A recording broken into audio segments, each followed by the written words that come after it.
My name is Gavin Evans, and this is my review of Stranger Things Season 2, and this will be a spoiler-filled review, so if you haven't seen it, go and watch it, then come back and watch my review because I will be going in depth.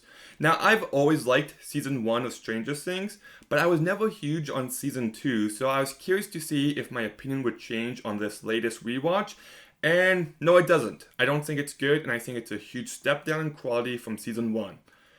I will give it that it's well directed. Like, I love the continued 80s style. Lots of nostalgia is on display, and I like how they have a soundtrack full of 80s songs and they're really well utilized, and it makes you feel like you're a part of this time.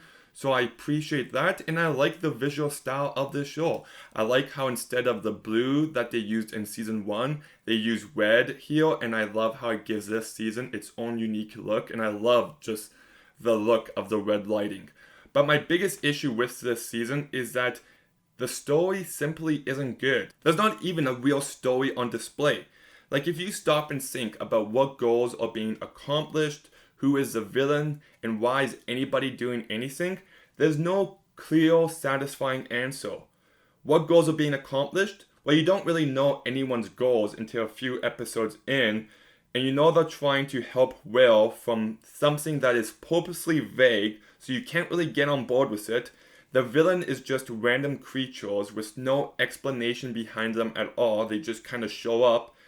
Like, Nancy's the only one with a clear motivation, and there's just no reason to care about anything going on. Things just happen for the sake of it. But I did just mention Nancy, so let's talk about her and Jonathan's storyline, and it feels completely inconsequential. They just wanted to give them an excuse to hang out, the two of them, just so they can eventually start dating, and it's all really boring stuff. And I don't really root for them to end up together because they're both incredibly boring. Jonathan was a creeper in the first season, and they have zero chemistry. Like, Nancy is so much better off with Steve because he has enough personality to make up for her lack of it. And Nancy breaking up with Steve is so incredibly forced. Like, the show thinks that we want her to end up with Jonathan, but we don't. Steve is easily the better character and infinitely more likable. And I know that there was lots of justice for Bob after season 1, so it seems like they took that and put it into the plot of this season, and just everything regarding that, I couldn't have cared less. Like, it's too late to make me care about Bob. You know, she was in season 1, I didn't like her, it's too late, you can't do anything about it, just own up to it and move on. If you're going to try to make me care, then have some sort of flashbacks with Nancy and Bob and how Nancy is legitimately traumatized about what happened to her.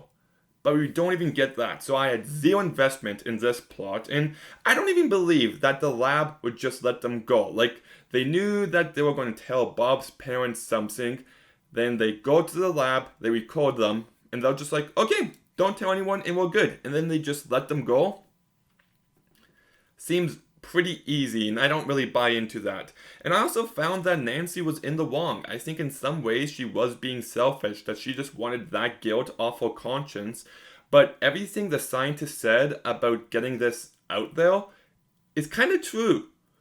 And I think they made some valid arguments, so I'm not really sure I could even get on board with Nancy's quest. And then in the end, it does get out that Bob is dead, so then her parents can know, but they also still told a lie surrounding that. So is Nancy's guilt ever really gone? I don't know. So none of that worked for me. I don't care about Nancy and Jonathan. And then we got the main plot with Will, and it just feels so made up on the spot. I found that it has zero weight, and you can just feel the writers struggling to keep this plot going as the season progresses. I like the idea that Will has some sort of parasite inside him, and he spits it out and it grows into a bigger and bigger animal. And I would have preferred it if they had the Dart attack the town and killing people, and they had to find him, so there was a bit more urgency behind it, there was bigger stakes, and the way they just went about it felt very And then I like the idea of Will being connected to the monster, but I really hate the scene where he gets taken over, where we have the flashback to Bob's advice about how he shouldn't run away and how Will suffers because of that. I just found it to be very unsatisfying story-wise. Like, I feel like they were going for, oh, look how edgy we are, you didn't see that coming, but I wasn't satisfied with it either. And then I also found that Will gets taken over way too early in the season, to the point where this entire plot just drags on for far too long, and it just becomes absolutely stagnant.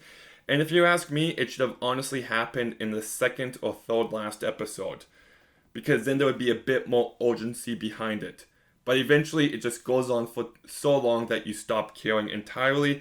And then if you're going to get Will be taken over or whatever, have the boss to actually do something interesting with it, instead of him lying in his bed screaming every now and again. Like, he's been taken over by this monster.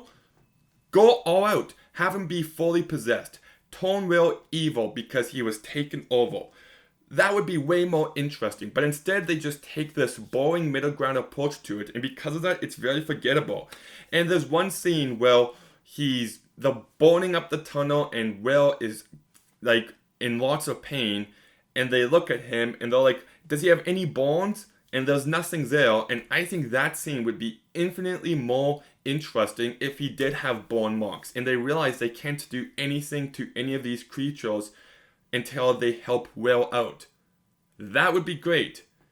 But we don't really get that either, and I didn't really care for that. But I will say that I like it when Joyce sees the monster on the tape that Will has been drawing a picture of. I also like it when Will keeps drawing so many pictures and they're trying to connect them all together, and it turns out it's a map of the city. I love that. I love the amount of tunnels present. I know that seems like a really odd compliment, but I do like all the tunnels. It makes for an interesting setting when they are on screen.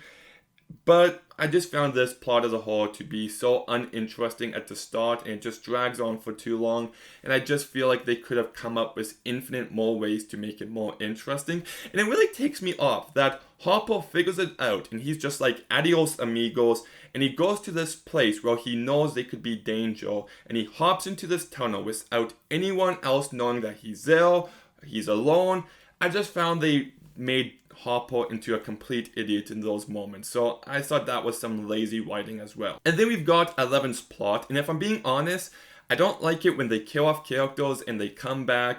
I know they weren't going to ever kill off 11, but still, my point stands, and I just found her storyline here to be a complete waste of time and completely inconsequential.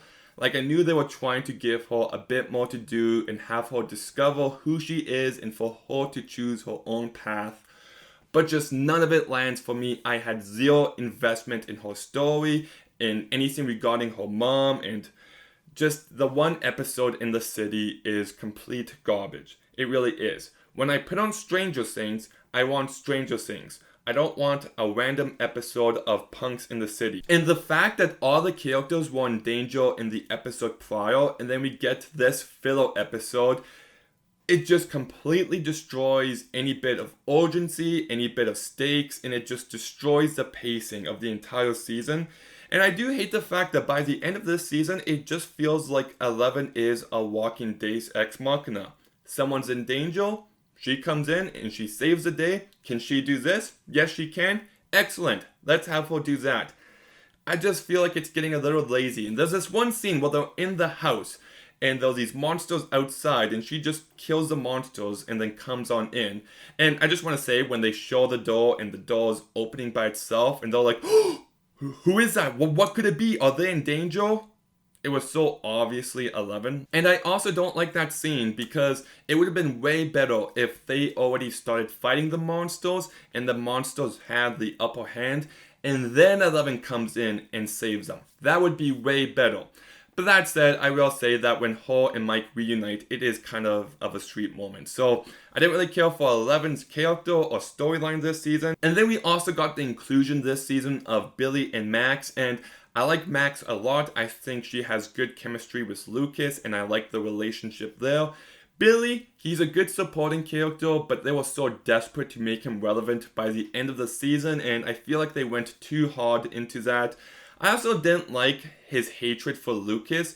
They didn't make it clear if he hated Lucas because he was a guy who liked Max or because of the color of his skin, and I didn't know what direction they were taking there. And then we also got the whole storyline of Dot, which I already kind of touched on. Well, it would be way better if he was in the city and killing people left, right, and center, and they have to find him and take him down.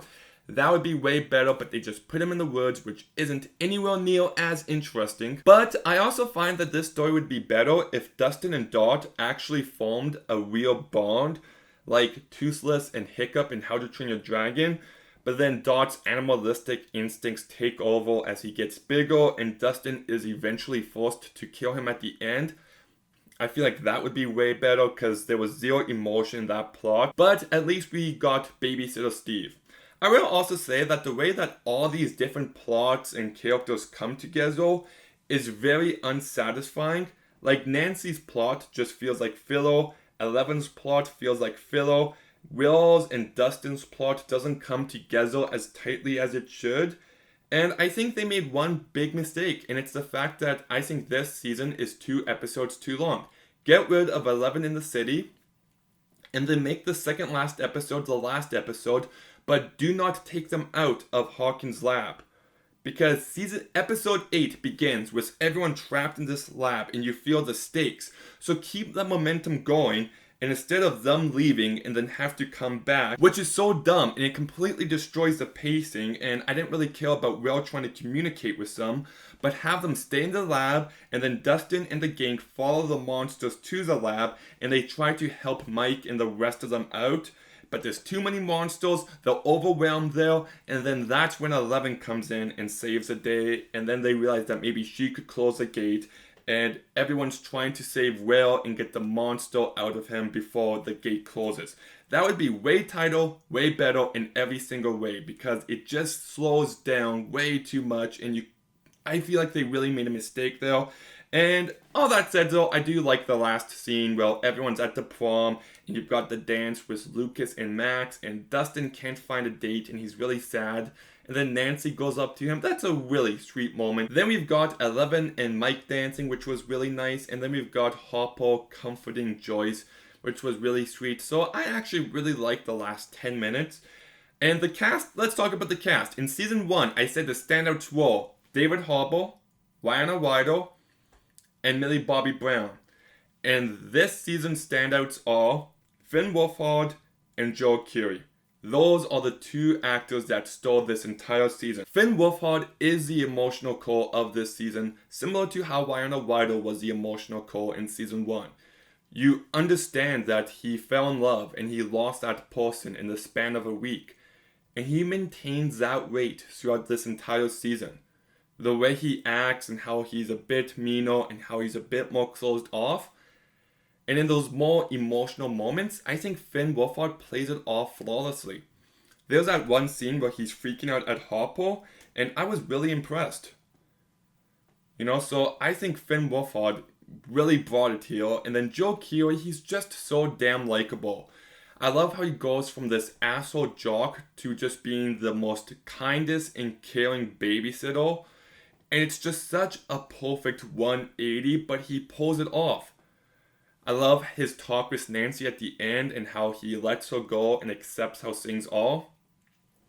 And I love his conflict with Billy as Billy represents what he used to be. And yeah, I think he's just so likable. Nancy really screwed up in picking Jonathan over him.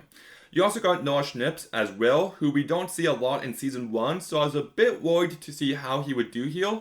But he's really good, especially one scene with him and his mom. I thought he was great. Caleb McLaughlin I thought was really good and charming. I thought he had good chemistry with Sadie Sink, who also really impressed me. I think she was a great addition and she worked well with everyone else. You've got Gaten Mozzarella, who's really good as Dustin. Millie Bobby Brown, despite how I don't care for where they took her character, she still gives a good performance. Natalie Dyer is fine, doesn't have a lot to do. Charlie Heaton is fine, but I don't really like Jonathan at all. Winona Ryder is good. Not as good in season 1, but still good. David Harper is really good, and I love how this show doesn't look down on him for being so protective of 11. They make you understand him, and I like that. Then you've got Sean Astin as Bob, who I think gives a good performance. The first time I watched this season, I was really unsure if I could trust him because he was just too nice and too good. I thought something was up, but it turns out nothing was. And he was just an actual good person. So I was really disappointed that they decided to kill him off, because I feel like they hadn't given him enough to do yet. The deaths had zero emotion. It just felt like they were subverting expectations for the sake of it, and I didn't like it. I think this season would have had a great ending if Joyce and Bob had a nice ending this season and they were still together. And then you've also got Arnell Powell, who plays Lucas's dad, who's only in one scene, but I love the one scene he was in. I thought that was just a really great and funny moment. And yeah, that's all I really have to say here. It's a complete mixed bag. I like some of what they're trying to do, but it's still a mess. The aspects I do like of it are handled in a very poor manner, and the rest of it just feels so irrelevant. The way that all these characters and stories come together, I found to be unsatisfying. I thought the one episode, which is fair to mention because it's 1/9 of this season, and I thought it was completely awful and unneeded. But I do think the cast is good. They bring plenty of charm to this show. I like lots of the characters. Did it end up working for me in the end? No, because they just aren't given more good material to work with. They're not given a good story. And I really didn't care for anything that was happening. So even though there is entertainment to be had here, I'm going to go ahead and give Stranger Things Season 2 a 4.5 out of 10. Okay, have you seen Stranger Things Season 2? What did you think about it? Let me know in the comments down below. Make sure you like, make sure you comment, make sure you subscribe. Stay tuned for some more videos soon, and Gavin out.